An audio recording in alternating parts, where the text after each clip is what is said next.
The very first week after moving into my cabin, I thought I had finally found peace. The property sat right on the edge of the woods, a quiet escape where I could breathe and enjoy the freedom I worked so hard for. But before I even had time to settle in, trouble came knocking, literally.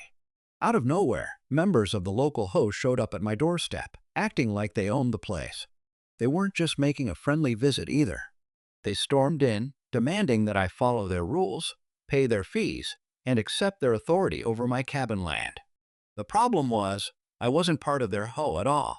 I had bought this land fair and square with a deed in my name and no ties to their neighborhood association.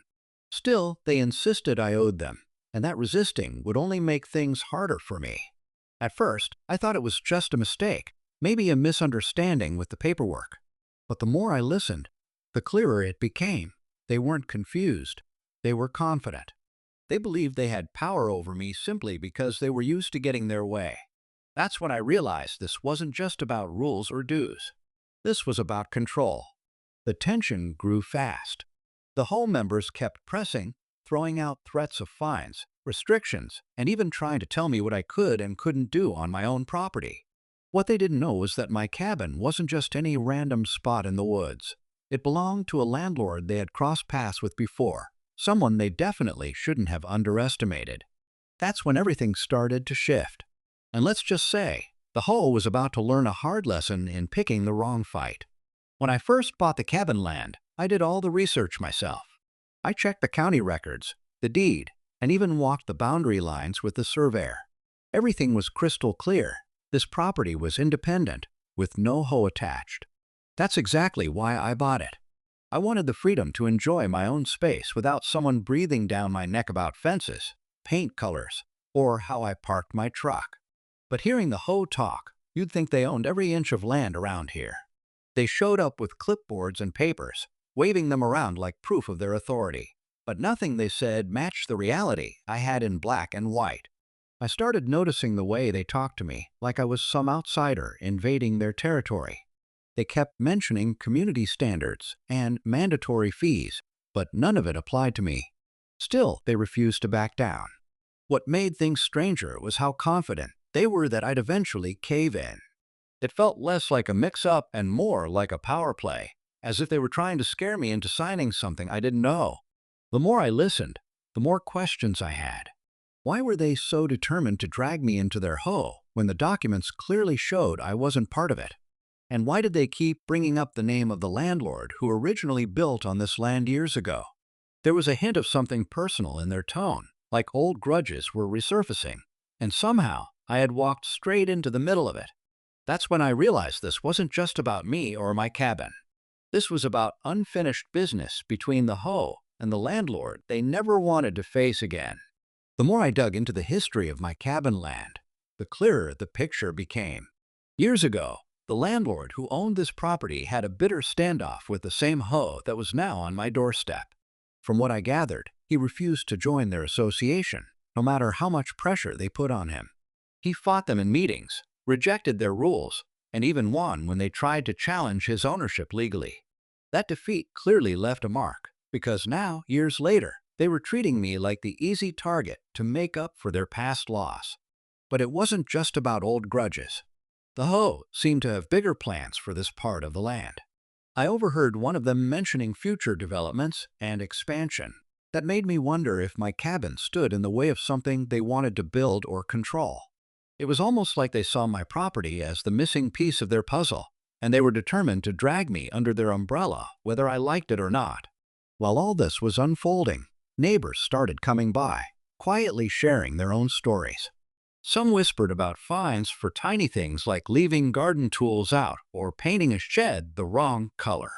Others said they had been trying for years to buy up small parcels of land around mine, and when owners refused, the association made life miserable until they gave in. It became obvious that this wasn't just a group of volunteers keeping order. It was a power structure built on intimidation.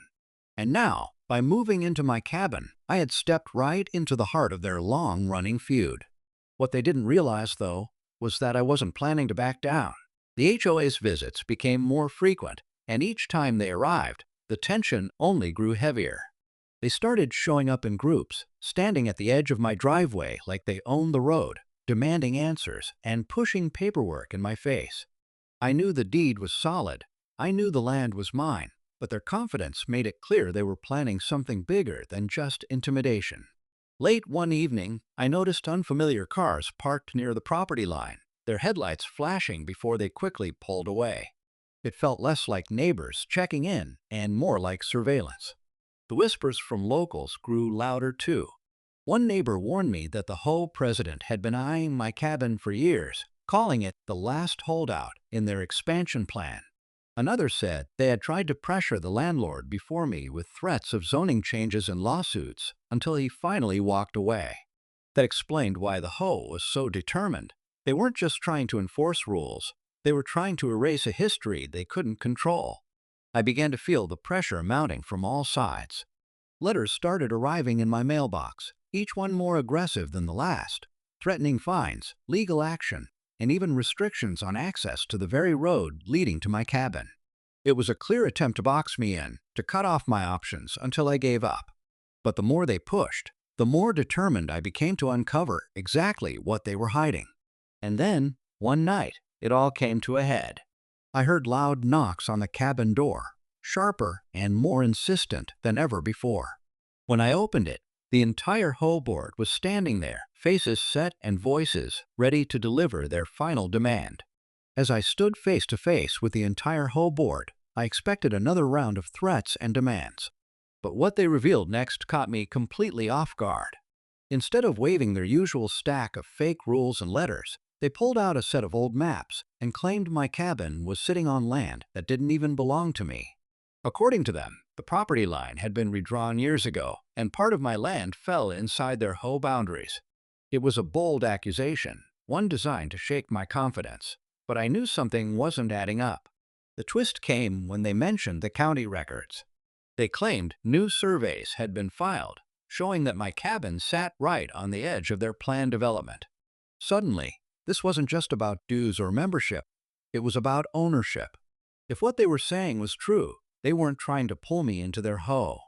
They were trying to take my cabin outright.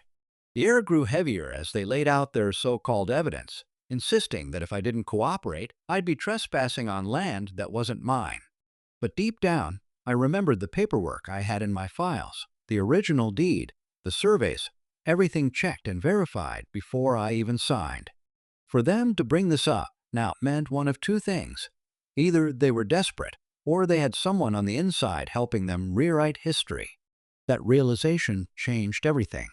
This wasn't just a local Ho flexing power. It felt like a coordinated move to erase the landlord's past victory and finally gain control of my property.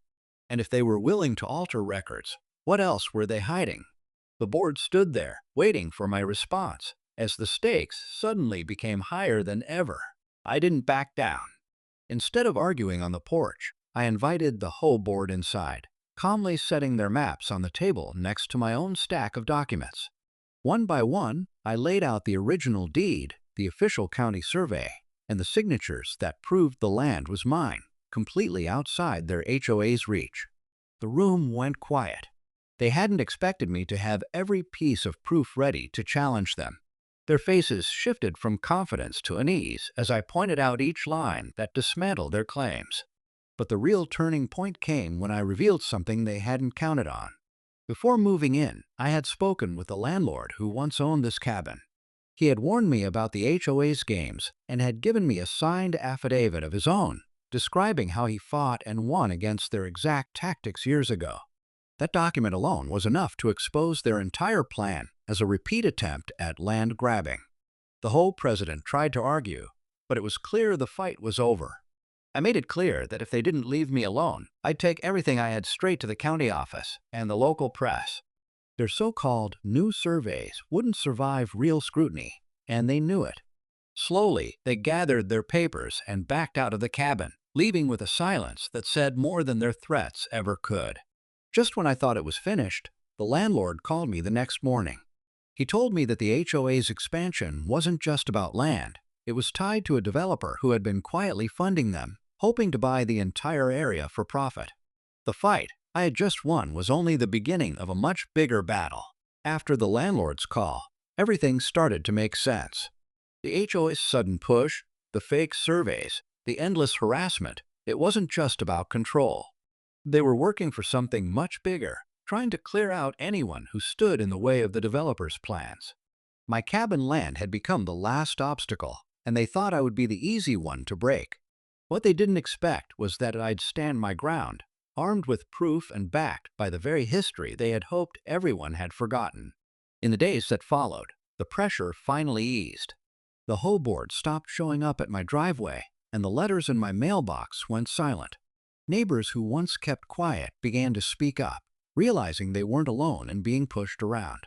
Some even thanked me for standing firm, saying it gave them courage to resist the constant demands.